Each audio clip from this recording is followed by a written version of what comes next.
Hello and welcome. My screen name is Covert Muffin, and this is going to be a marathon submission video for Ori and the Blind Forest Randomizer, specifically running in the mode World Tour 11. So Forest Trees, or all skill locations, is sort of the closest to the most popular speedrun category for the base game, but here in World Tour, it's probably my favorite mode to run overall. And there are many reasons for that. So basically, in order to make the randomizer more interesting, the constraint is that there are 11 biomes total, and one pickup is randomly selected in each of those biomes, and it is a special key known as a relic. And so I need all 11 relics before I'm allowed to start the final escape. But here we go, we just found our first skill. It's going to be double jump. Double jump is probably like one of the best skills all around. It really just complements every other skill set, because this is a 2D Metroidvania platformer, which basically means that we're going to be finding skills, as you can see in the tracker in the bottom right-hand corner, as well as a list of resources. And that's going to allow us to open up new pickups that we can check within a construct known as logic. So this is an item randomizer. All of the pickup locations are the same as the base game, with a few added in to add some extra variety. But what you actually end up finding at those pickup locations is going to be the thing randomized. But here we've collected Sign. It's one of the few things that isn't randomized for a number of reasons. Primarily is it's going to allow us to attack enemies and destructible objects such as these spores. So here, as I'm progressing through, there are going to be currently 2 more pickups that are quote-unquote in logic, which basically means that when the seed was generated, it considered that having double jump as well as Sign is going to allow me to check these 2 pickups here. And so as we go through, we found our next pickup. It's going to be a keystone, which is a resource that's going to allow us to open a specific type of door. And keystones can be used on any of these doors, irregardless of where they are on the map. So there we did find our next bit of progression. It is going to be climb, as I check a poison water pickup, just for some additional information. And climb is going to be one of the last skills that you normally get in a normal playthrough of this game. But it's going to be our first form of something known as wall interaction. So there, as you can see, I'm gripping onto the wall and then crawling up it. That is what climb allows us to do. We can ascend walls and stuff with just double jump, because each time you hit a wall, it's going to refresh double jump. So if we just move away from the wall and then retouch it, then we can just infinitely jump up vertical walls. But with climb, it's nice. It is going to make a number of jumps a lot easier. But we still don't have the capability of jumping off the walls. But there we go, the red cap mushroom is going to be our first of 11 relics. So now I know in Glades, I am not going to find another relic, which is the area that we are currently exploring in this early game portion of the run. But I still actually am going to be checking pickups in here. And it's because of this construct known as logic, which basically says, whoops, a little bit of the death there, no problem. I place a save down nearby, so just a little bit of backtracking. But basically, logic is just sort of something we did in order to guarantee that every single seed you start is going to be finishable by the randomizer. And so as a speedrunner of this, and just knowing all the constraints of what goes into programming the logic of the seed generator, I am going to be utilizing that in order to track down certain skills, as well as potentially resources. But here we collected a map stone a little bit earlier, and normally just turning in the map stone is going to pop open our map that was modded out for quality of life, and it would just sort of reveal all of the areas that you could traverse normally in a speedrun. But that being said, because I'm a speedrunner, I know every single pickup location, I know the maps really, really intimately, so that functionality of the base game is not really that useful to me.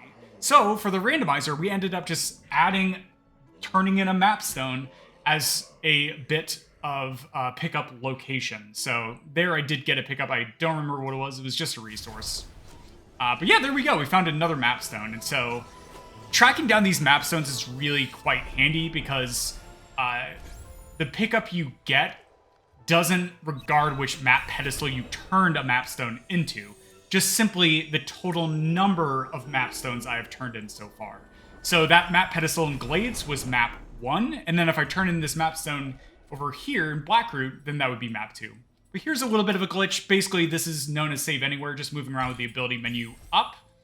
Very nice accessibility and approachability feature where I can actually change the opacity of the ability menu. In the base game itself, if you've ever seen a normal speedrun of this game, it's very, very difficult to see. But there, just simply because the opacity I've turned down, because the modders ended up adding that in as a functionality. That is really nice. Speaking of accessibility and approachability features, new to this recent patch is we have different difficulty names, right? But there's also this relaxed difficulty. And this actually makes a lot of aspects of the game a lot more accessible and approachable, like these very, very narrow, thin columns, right? So if I'm running on relaxed, if the platforming's a little bit too difficult, or if you have some sort of physical or sort of mental constraint, then you can just feel free to run on that mode. Or if you just feel like playing with the really awesome features, that is also a really good reason to utilize it. So major shout outs to the dev. Our community has put in so much work and effort and love into this randomizer in particular. So here we still haven't found the relic in Blackroot Burrows yet, but there's also going to be quote-unquote skill locations or skill trees. But here I'm just doing sort of a little bit of a menu manipulation, removing my vertical acceleration of falling downwards. Just resets that to 0. And then doing it over and over again allows me to float indefinitely if I so choose. But yeah, so over here we're going to be turning in this orb. And this is going to lift the light in Blackroot Burrows, allowing me to access additional portions of the area, as well as activate a skill location. And so here, normally you would get dash when you activate this skill tree. However, we're not guaranteed to get dash. I would love to get dash because it's one of the best skills in the speedrun, especially. But for the sake of the randomizer, the skill tree locations are also pickup locations, which is very, very cool. There's also another reason as I do another cutscene enter here, right? Just saving the game, quitting the menu, using the save anywhere is going to allow me to enter or skip most cutscenes in the game. I'm going to do a little bit of a sequence break to check this pickup, and it's Stomp. Wow. So in over 33% of seeds, we actually require Stomp in order to finish out a World Tour 11 seed, which is the mode that I'm playing on right now. So that is very nice, finding Stomp. But also that one pickup in particular, as I stack some cutscenes there, so much to explain. Finding Stomp there is really massive for the seed itself, because logically, the randomizer considers getting that pickup impossible unless I have dash. So, because as a speedrunner, I sequence broke the logic there and checked the pickup to find Stomp, a very massive pickup to find early on. This greatly increases the probability that dash is going to show up in an earlier in logic location. So, that's going to mean that I'm going to want to check early in logic areas in order to be able to track down dash. Because dash in particular is going to be one of the few skills that guarantees is going to save me minutes every single seed that I end up collecting it, especially if I find it earlier, which is known in sort of a grouping of skills that we have classified in our community as power skills. So dash, along with two other ones, bash and charge jump, are the most powerful skills in the randomizer, and they will save me minutes if I end up finding one or two. It's also going to be important to note that I need at least one, if not two, of these power skills in order to be able to finish out every single seed that I ever play. So, getting that hint pretty early on that Stomp was gated by dash, which means the randomizer thought it was impossible, that I am incapable of getting that pickup without dash. That gives me a lot of information. And then these pickups here are also gated by at least one power skill that I just checked.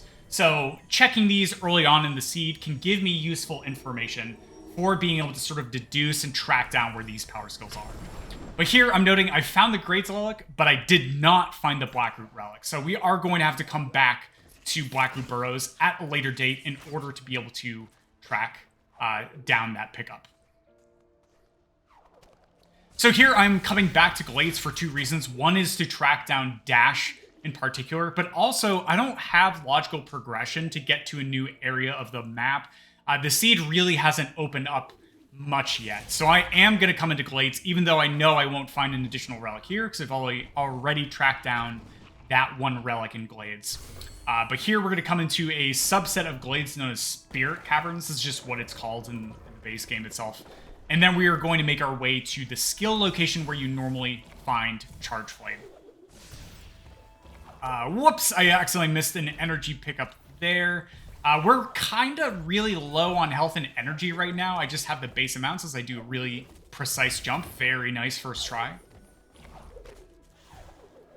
And so this can be really scary in the randomizer, being starved on resources such as health and energy, but it's also information, right? Because if I normally go up to 4 health and 4 energy early on, that is one way for me to get access to the next sort of major set of locations in the randomizer itself, or in the base game itself, which is the right side of the map. But I don't have that. I haven't found any additional health cells. I haven't found any additional energy cells. And whoops, normally we would set up for a cutscene skip here. So I'm just going to come over here and check one pickup, see if I get lucky, get bailed out with an energy cell. No, I did not. It's just experience. It's okay. That's okay. So here we're just going to have to watch a cutscene, but this is also going to unlock this teleporter as a fast travel location for me to utilize later on. And sometimes you'll actually notice me end up opening up my teleport menu just anywhere on the map. And this is a feature that was added into the randomizer, very similar to how it plays out in the next game in the anthology, Ori and the Will of the Wisps, where in the base game itself, you can also just do this. It's like literally a purchasable upgrade. But in Blind Forest, normally this is impossible. However, in sort of good game design, the developers of the randomizer itself, which was all community driven, nothing to do with Moon Studios, decided to add in the functionality of being able to open up that teleport menu from anywhere. And this is just because we as speedrunners find all sorts of creative ways to be able to softlock ourselves. But here, I'm just going to set up for another save anywhere. So just to explain this briefly, you've seen me do this a number of times throughout the seed. Placing a save down, opening the ability menu, and then leveling up an ability ends up saving the game, okay? So if I can move around with the ability menu up in the foreground as I move around, then I can technically save anywhere. And so we do this mostly to skip cutscenes because there's a lot of cutscenes in this game. But oh yes, there it is. Okay, we have found Dash. But yeah, save anywhere as well as just placing a save and rekindling it, which is just resaving at it when I'm nearby that save, are all just sort of ways that we can end up either skipping or entering cutscenes. And this can be done on like 90%, if not more, cutscenes in the game itself. But here we go. We're coming into our new biome, which is going to be Moon Grotto. And you're going to start noticing that I'm able to move around horizontally quite quickly now. And this is all because we have tracked down the ability Dash.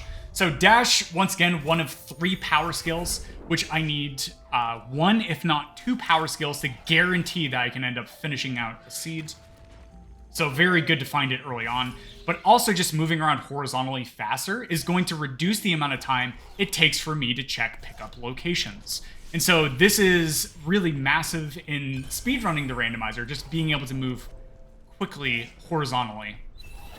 Because the less time it takes me to get up to a pickup, the less time overall it will take me to get the necessary pickups to finish out a seed. But there we go, we found a dungeon key Gumon seal.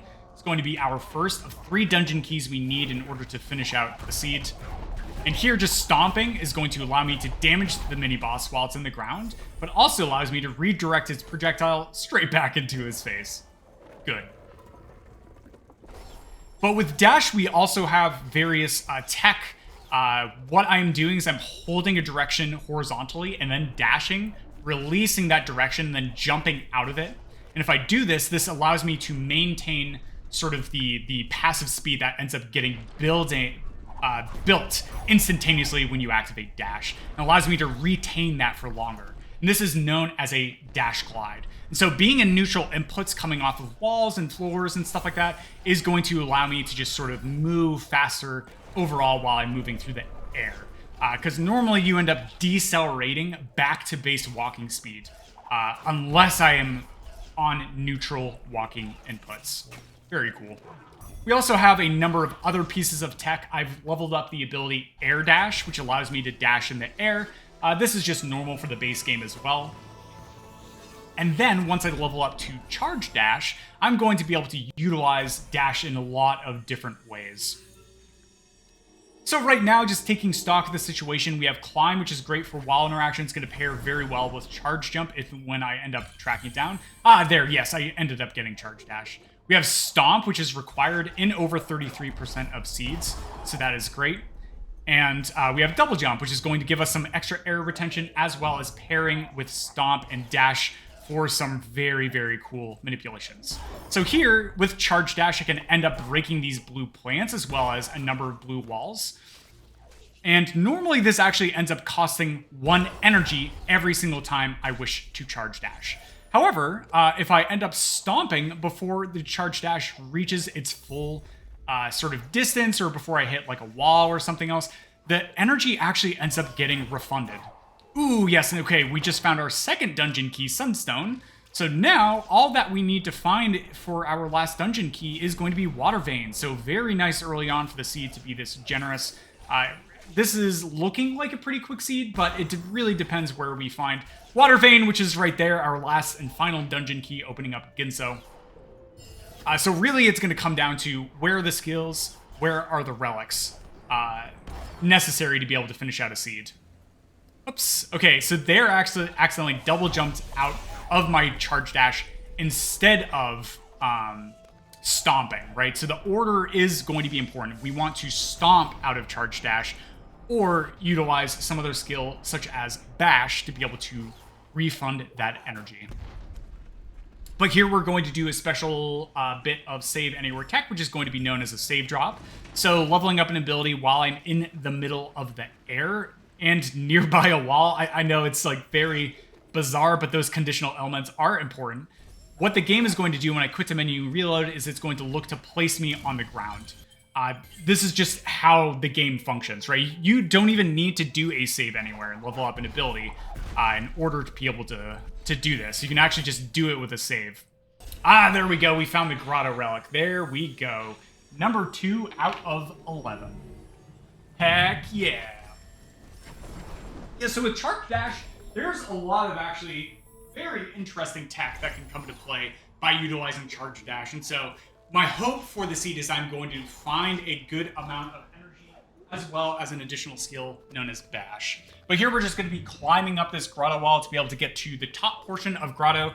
Doing this climb is not in logic, but going over to the right and taking a slower climb is in logic. So even though I kind of got to the same location in a different way, this is still within the logic of the randomizer. All right. So yeah, just continuing to check pickups, right? I mean, I'm really looking for that next power skill or some additional teleporters or another skill to help supplement what I have currently, as I enter this cutscene here in order to skip falling down, allowing me to continue to progress up. So really, we still are on the hunt for our next skill in order to be able to get access to new areas of the map. Having dash and double jump is very nice for the seed itself, but it's still not really opening up the seed quite yet. So skills that I'm hoping to find, Light Grenade would be good because we need Light Grenade in over 50% of seeds in order to finish out World Tour 11. As I take a small death there, those spikes deal 3 damage. I ended up getting ramped on the ground. It shoved me downwards, so I just barely didn't have enough height to be able to clear that gap. That just happens. It's basically just RNG based on the physics engine of this game. Totally okay. Not too bad of a death. But yeah, we're really looking for that next power skill, right? Or something like Light Grenade, Charge Flame, in order to be able to get at the ability in logic to be able to check sort of blue breakage pickups. Because even though I've been breaking these plants with dash, it's actually not in logic to do so. The game never anticipates utilizing Charge Dash to break blue things ever. So there I accidentally just slipped up and cast Charge Dash by accident. So here I'm just going to break these crystals, considering what to do here. Do I want to go over into Grove proper? Do I want to do Upper Swamp Loop? And I think what I want to do is go into our first dungeon, which is going to be Ginso Tree. And just, like, really hope that we end up finding our next thing. Because we are really running out of pickups that the game considers possible for us to be able to check. It really is just going to be in this area over here, which is known as Hollow Grove, as we say hi to Kuro for 18 seconds. Hey, Kuro. Hi, Kuro. But yeah, there's really not that many pickups that are left that the randomizer is going to consider possible. So going into Ginso Tree, while it's a little bit scary because I can't do all of Ginso Tree, and backtracking is one of the most significant pieces of time loss when speedrunning a randomizer. It really is looking more and more tantalizing. Yeah, I think I'm just going to take the dive into Ginso Tree. I think this is completely reasonable. We don't have any health. We don't have a lot of energy. There's really not too many places left to check. There's like some places in Grotto. There's a few sparse pickups in Thornfelt Swamp, which is now the area that we are traversing over to as I go and just heal up really quickly on this save location. There we go. And so Ginso just has a lot of pickups. It's going to have over 5 pickups that I'm going to be able to get as I just get a lot of height using Charge Dash, doing a glitch known as a rocket jump. We'll explain that later. Just to get over a cutscene trigger there. All right, but yeah, here's Ginso Tree. It's going to be one of 3 dungeons in the game itself that is completely closed off from the open world map that every other biome in Ori is connected by. So the other dungeons are going to be Forlorn Ruins, which is going to be in the lower left side of the map, as well as Mount Horu, which is the final dungeon, which is kind of in the top center of the map. But yeah, here just checking this pickup. A lot of early game resources. So Blue Breakage, which is going to be either Charge Flame or Grenade, could actually show up pretty early in Logic here. Because we haven't found any sort of thing to indicate that Blue Breakage would be found very late in Logic. So we'll see as I just continue through, doing some nice stomp cancels to move through a little bit faster. And just a little slip up of movement there. No problem. But here we can actually redirect projectiles with Charge Dash. And doing so at a very precise time. Getting that first try is very, very good. Very difficult, but very good. It's going to allow me to completely sequence break doing that entire puzzle. Cool. But I'm just very comfortable with a lot of these tricks, having speedrun the randomizer for over 4,000 hours. No problem. No problem. Alright, but yeah, as we continue in Ginso, we are going to be going over to the tree. So here is really going to be the treasure trove of 5 more checks. There was 2 of them, and then there's going to be 2 more here, then followed by going through a key door and to the location where we normally find the skill Bash in a normal playthrough of the game. But there we go. There's our next power skill, Charge Jump. And so being a 2D Metroidvania platformer, oh, we also found Wall Jump, very nice. You can imagine the ability of building a lot of height to be very powerful, especially within the construct of Logic. And there we go, using Charge Jump, we were able to check that pickup. So now you're going to see that I can jump very, very high off the ground. Also, utilizing Climb, I can actually Charge Jump the same distance off of a wall, being able to choose the angle of my departure. And so this will definitely come into play later on. But they were just canceling out of Charge Jump. Using Double Jump is going to allow me to get through a little bit quicker. It's going to cause me to land a little bit sooner. And here I'm just going to heal. Oh, nice. Okay, now we're finding resources. We're finding all the energy cells and health cells that were hidden. And yeah, okay, we didn't end up finding anything. So now it is impossible to continue in the dungeon within Logic unless we have the skill Bash. And so, having found the relic in Ginso, I also know that I'm no longer going to find a relic in Ginso. So, 3 out of 11 done. Now we're going to head over here to head over to Thornfelt Swamp. And I'm actually going to showcase off a very, very cool glitch as we find Glide. Glide being a very massive pickup that is going to make traversing one biome in particular, Sorrow Pass, to be a lot easier to do. So finding Glide is very, very nice. But here is a very cool glitch. I'm going to do a save anywhere and save the game while I'm stomping in the middle of the air. this is going to cause me to save drop, but still be the stomp animation, so I can actually charge dash underwater, which normally you cannot do. And this is completely doable in the base game itself. But this is truly why speedrunning the randomizer has really grasped me and captivated me as I do a climb plus charge jump to get out of there. Is because there are so many of these sequences, right? Knowing how to succinctly move through these areas succinctly and do so consistently is not an easy feat. And there's a million of these different sort of paths that I can take as a speedrunner, as well as like a million different glitches that you never see in a normal speedrun of this game. And it's all because the randomizer is allowing me to utilize tech in more different ways in order to save tiny little pockets of time all over the place to speedrun quickly. And I love that. I love that about the randomizers in general, but also specifically Ori and the Blind Forest randomizer. It is one of the most versatile randomizers, if not the most versatile randomizer ever developed. Great, okay, so now that we have found the Thornfelt Swamp Relic, it's really, where do I go, right? So here's showing off another approachability function. So we have a in-logic filter to show only the pickups that the randomizer considers to be in logic.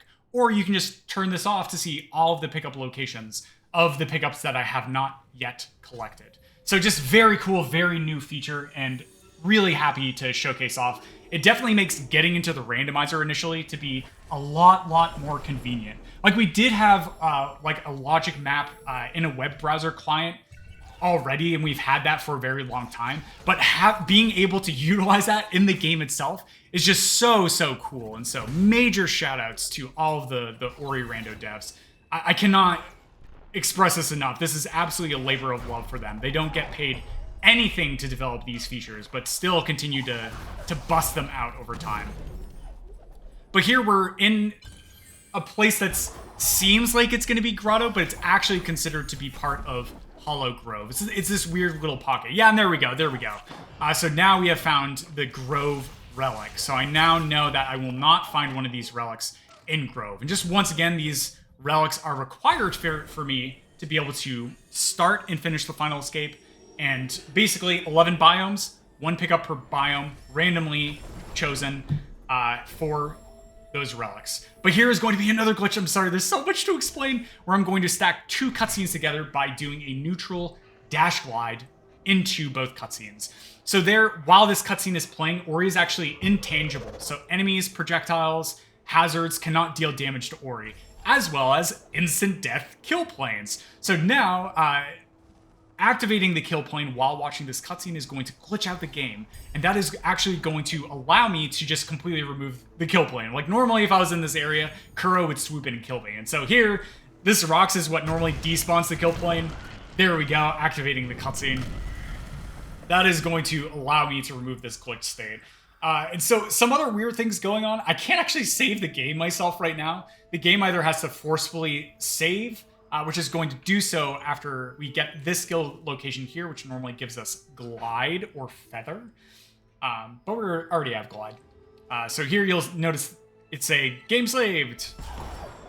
Oh no, it didn't because of the pickup toast notification. But you heard like a ching sound. So now the game is saved.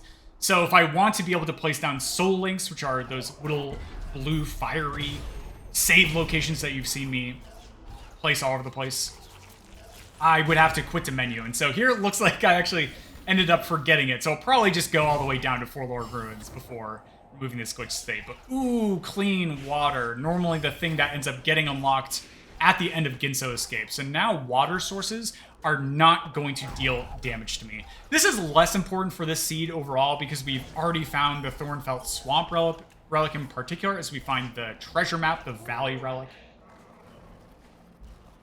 But it's still a very nice pickup to have. There's some really nasty pickup locations that could be gated. But ooh, taking a lot of damage there.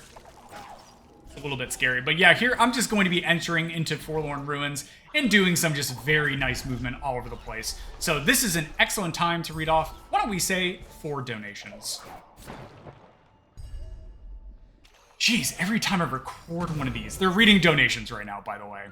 But a look behind the curtain, right? Every single time I do one of these, I don't have like nearly enough time to explain everything that's going on. There's so much, especially in the randomizer itself. It's so crazy complex. So like World Tour is nice for that reason because we get to go to more biomes, right? We get to check out more pickup locations than we normally would in a constraint such as forest trees. That's okay. That's okay. They're all very good categories. I wouldn't submit a single category unless I had full confidence that it would be good for a marathon performance. Yeah, but here, I'm remembering to quit out now. So now I can place down saves, as you'll see me do right now. They're still reading donations right now. Reading donations as I skip another cutscene by jumping over it. Donations. Alright, great. Thank you so much for those donations. So here, coming into Forlorn Ruins, I was going for a really incredibly precise and difficult jump, but instead I'm just going to use climb and charge jump to make it a lot easier. But here I am getting a little low on health as I miss my charge jump. That can just happen. You end up utilizing coyote frames, which are going to be basically allowing me to walk off of ledges and still jump for a split second. Utilizing coyote frames in the edge of some ledges, it's going to make it impossible for me to charge jump, and it'll just revert it back to a normal jump. But yeah, so coming through Forlorn Ruins, we still haven't ended up tracking down the relic yet. It could be on the escape sequence, but also to note, I don't have grenade yet. And as I mentioned earlier on in the seed, in over 50% of seeds, over 50% of it, I'm just saying it again, over 50% of seeds, we need light grenade to be able to finish it out. So, because I haven't found it, there's actually a very cool thing in the randomizer itself to track down 2 skills that could have pickups that are hard-locked by them, which is going to be finishing Forlorn Escape and breaking the blue plant at the end of the escape. And this will tell me the biomes for Stomp and Grenade. But here's a cool trick. Going to charge dash while touching the door, and that's going to activate the cutscene on the other side of the door. And this will end up just warping me to the other side of the door because during that cutscene, it considers me to be within this area. So very, very cool using the sort of radius effect of charge dash to be able to sort of activate that cutscene trigger on the other side of the door. Very, very cool.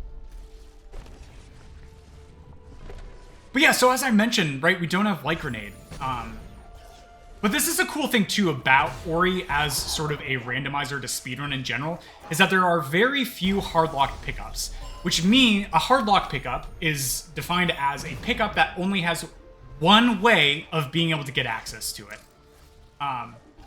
And so the only pickups that are considered hard-locked, because I'm running with no out-of-bounds rule set, are going to be gated by light grenade and Stomp. We already have Stomp, which is great, but we still do not have light grenade. And there I was just checking. I didn't save the game after I got the Forlorn Relic, so I do have to come back over and get it. But here, I am just gonna, for marathon safety, I am going to just go and do Forlorn Escape. And this I just have as part of the estimate as well, even though it does take me an additional minute or two as I accidentally took a death there. And this is just sort of to guarantee that I'm going to be able to track down Grenade and Stomp without having to just guess which of the 256 pickups are going to end up having it. Also to note, we haven't found Charge Flame yet, which is very surprising. So I feel like Light Grenade and or Charge Flame are going to be pretty early in logic. At least one of them has a really high probability of doing so. So there's still like Upper Swamp Loop. No, I did do all of Upper Swamp Loop. Yeah, so probably like Spider Sack area and Grove. So early pickups that I haven't checked yet, which there really aren't that many left. So I could go to Grove and do it, but instead I'm just going to just be very safe, do Forlorn Escape, get the clue for where Light Grenade is going to be, which biome, and then we will go and most likely track down Light Grenade, or go to somewhere else and track down the relic. But here we go, so going through Forlorn Escape is pretty chill, so I think this is an excellent time to read off, why don't we say 3 donations.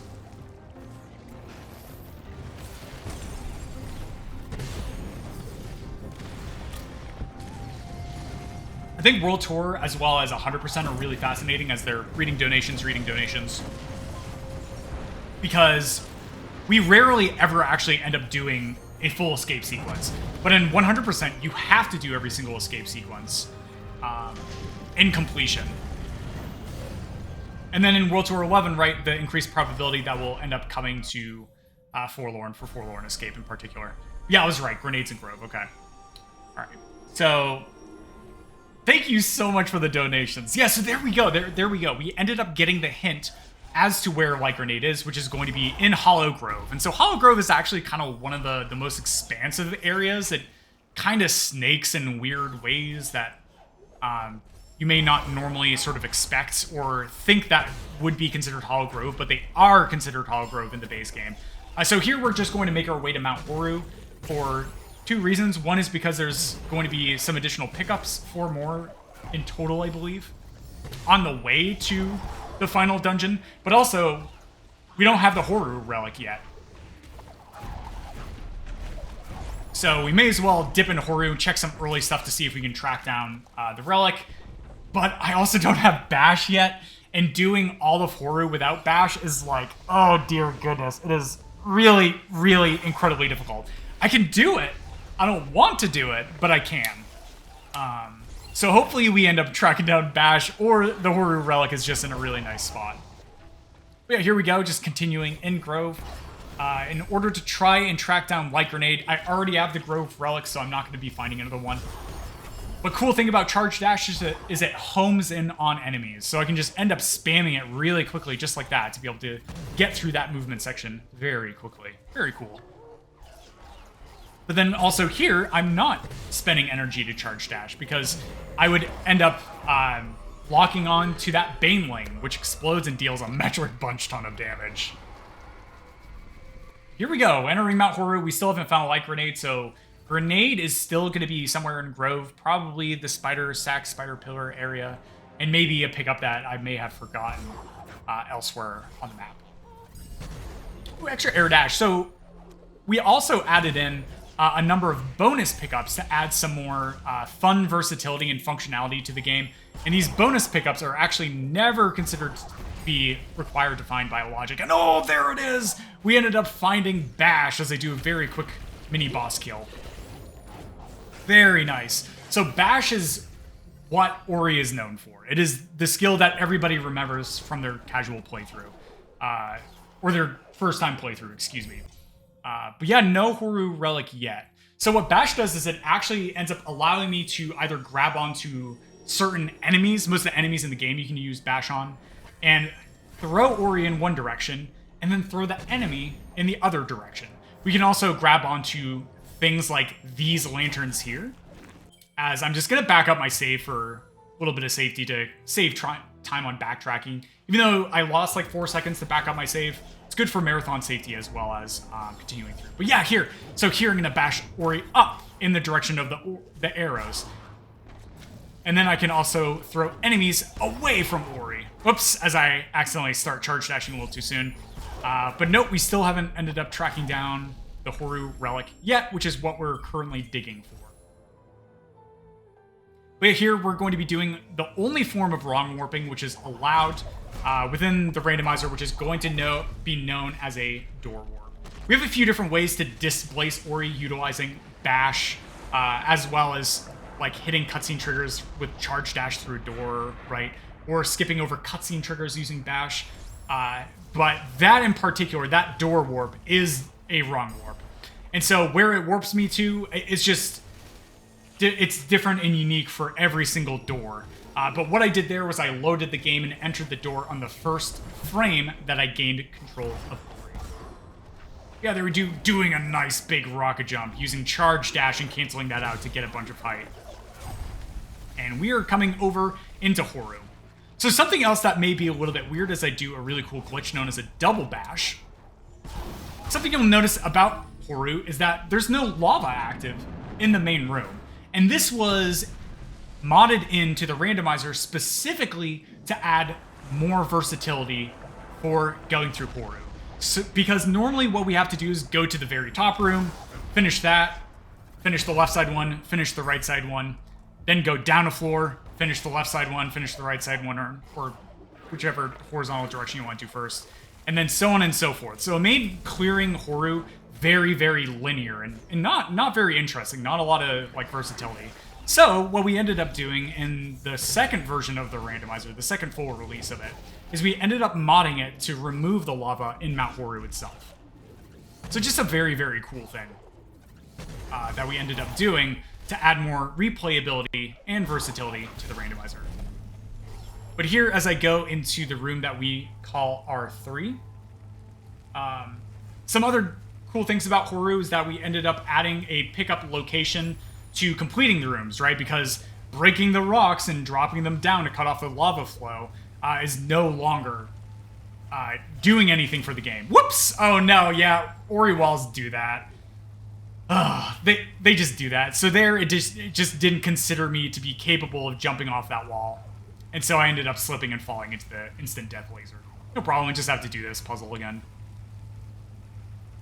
But yeah, so having a pickup at the end of every single room now adds value, because some rooms don't actually have any pickups in them, right? So if we didn't add a pickup location to the end of each room, then some rooms in Horu would never be done, and that's not very cool.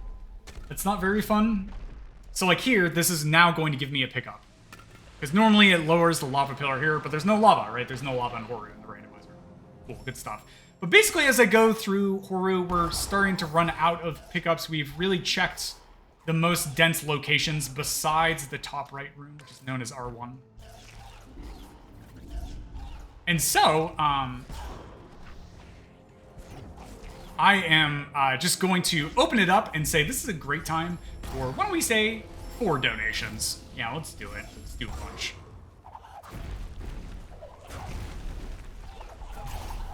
But yeah, besides like having light grenade, we're really sort of in skill go mode. It all depends on where the relic in Blackroot is as well. It's kind of that last area. There's going to be like, what is it? 1, 2, 3, 4, 5, 6, 7 pickups that aren't gated by grenade that I can get access to. But yeah, they're reading donations, reading donations.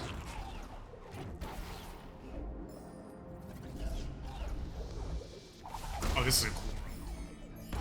Great, thank you so much for those donations. And so here, when I come far enough over to the left, it actually respawns all of these elementals over here. And this is the same as the base game itself.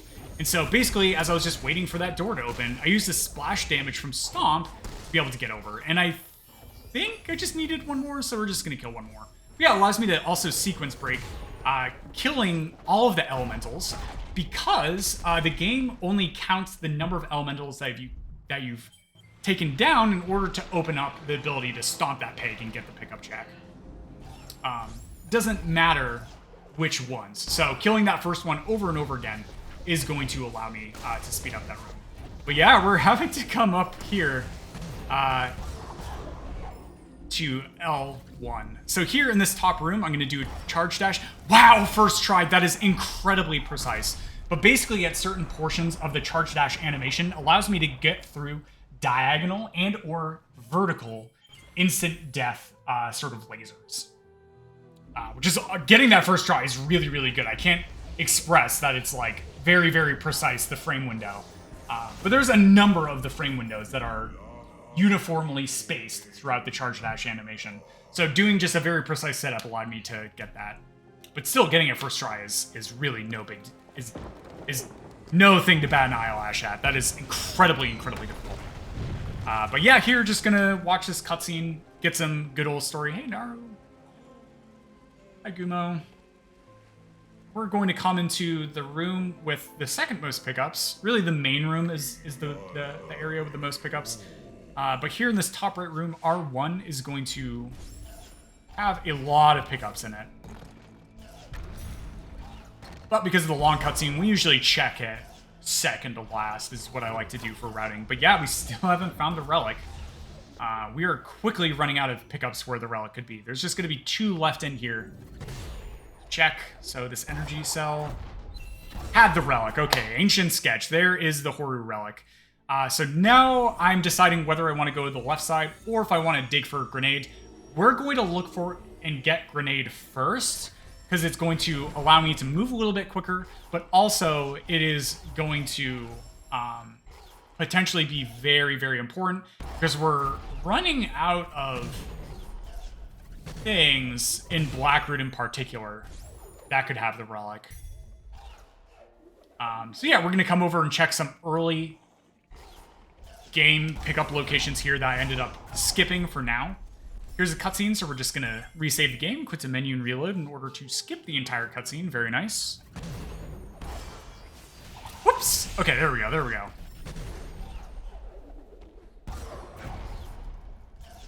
Okay, city here? Nope, it's just the keystone.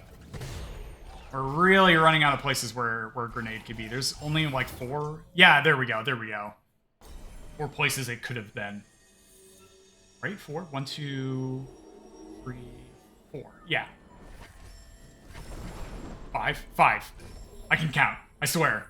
But now with the light grenade, we can check every single pickup in Blackroot. We can check every single pickup on the map. So this is skill go mode, which basically means I no longer need to track down any additional skills or resources. The only thing I need to be able to finish the seed is to find the last few relics and then start and finish the final escape. So here's going to be a single plant. Didn't have it, so I'm going to quit the menu and reload in order to backtrack, because it would have taken me longer than 4 seconds, which is the amount of time a quit the menu takes to backtrack to that location.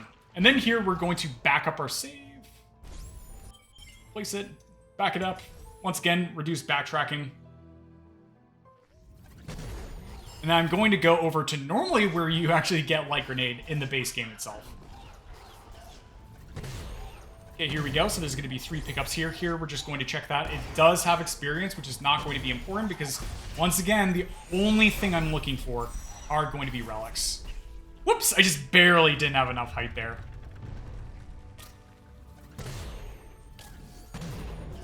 Okay. I'm going to place a save, start a save anywhere, then do a cool glitch known as a grenade jump.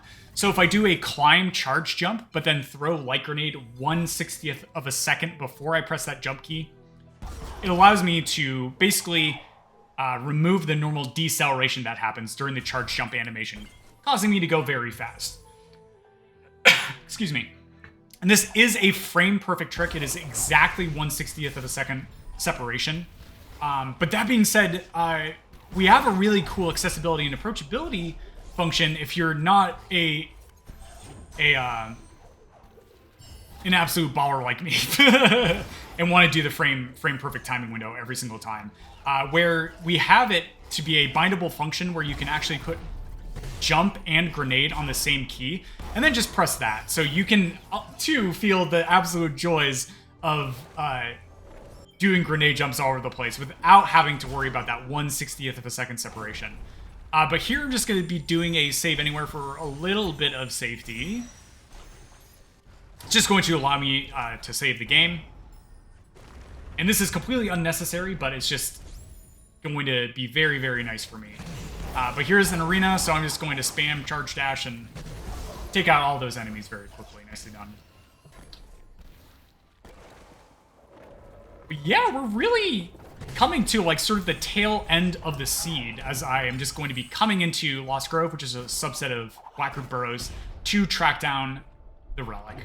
So that being said, this is an excellent time to read off, why don't we say, 3 donations. I probably should have explained double bashing. That's okay. And there's the relic. Cool. As they read donations, read donations. Yeah, just 2 more relics, Misty and Sorrow. Misty is very fun to move through. This is my favorite bit of movement here. Alright, thank you for the donations. And yeah, there we go. There's a nice big grenade jump. So, grenade jumping is the second fastest way to move horizontally in the game. The fastest way is uncancelled charge dashes. If you have the energy for it, right? Because if I do uncancelled charge dashes, I will have to end up spending a lot of energy. But grenade jumps do not cost any energy. But yeah, there we go. Some nice stomp cancels. I absolutely love the movement in this game. But yeah, ooh, nice Misty Relic. That was very early on in Misty Woods. Misty can be one of the longer sections, especially if it's the final pickup. Final 2 pickups are definitely the ones that take the longest. But here we go. We're going to bash an enemy up. Cancel that charge dash before we hit the enemy, building a lot of height. There's Wilhelm. Bye, Wilhelm. So that frog there does the Wilhelm screen, and it spawns once you find Sunstone. And this is in the base game itself as well. But we could add this as like a donation incentive as well, because I have to track down Sunstone in every single World Tour 11 seed. I think Rin ended up doing it during their incentive. But there the bird died, so I can't rocket jump off of it. You do need an enemy to do those rocket jumps.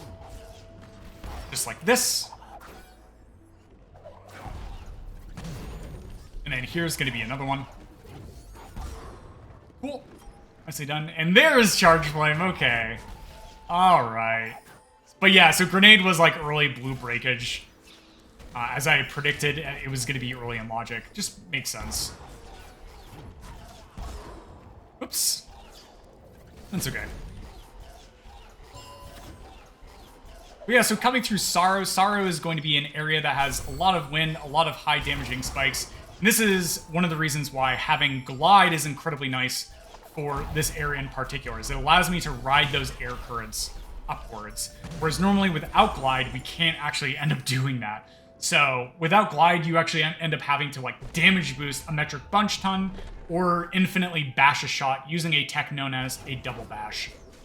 Which I'm not sure if we'll get another sort of chance as we hit that light grenade lantern to open up this pickup location here.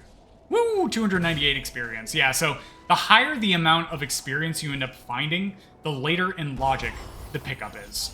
So basically every single pickup that has experience on it has a range of values that it randomly chooses from. However, the sum total of all the experience pickups is always the same, which is 10,000, I believe. So yeah, finding pickups with like 298 experience means they're very late in logic. And there we go, there's the final relic, so we are going to head back to Mount Horu for the final escape. Very, very cool. So the final escape is going to go very, very fast. I, in particular, do a lot of like additional grenade jumps and stuff in the final escape, which saves me about a few seconds overall.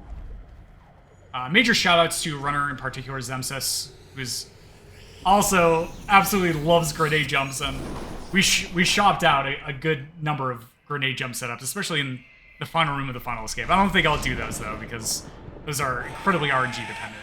Really brutal.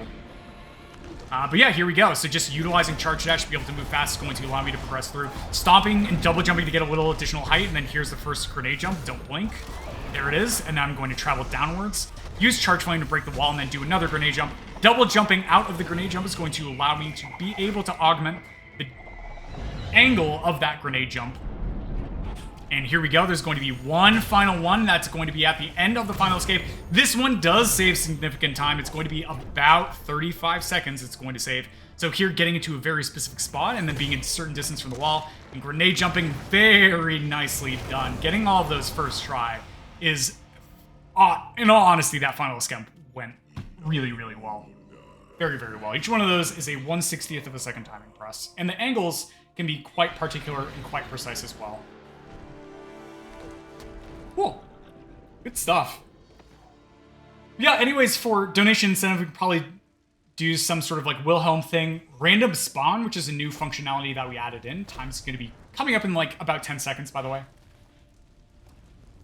I think there's a lot of different really good options, but yeah. And time. 53:28. GG. So there I definitely lost minutes to like silly mistakes and stuff like that. I think I could probably set the estimate for sub 50, but I think I'm just going to set it for 55 for this marathon in itself, because I do intend on slowing down to do some additional content if World Tour 11 gets accepted. Things including like Forlorn Escape, and then also slowing down to show the accessibility and approachability options, slowing down to showcase pieces of tech so that we have more time to explain it, and open up as I do gameplay and am thinking about how to strategize and run the seed to open up more opportunities for donations to be read and incentives for other games to be able to be pushed. That being said, thank you so much for watching my submission. Take care.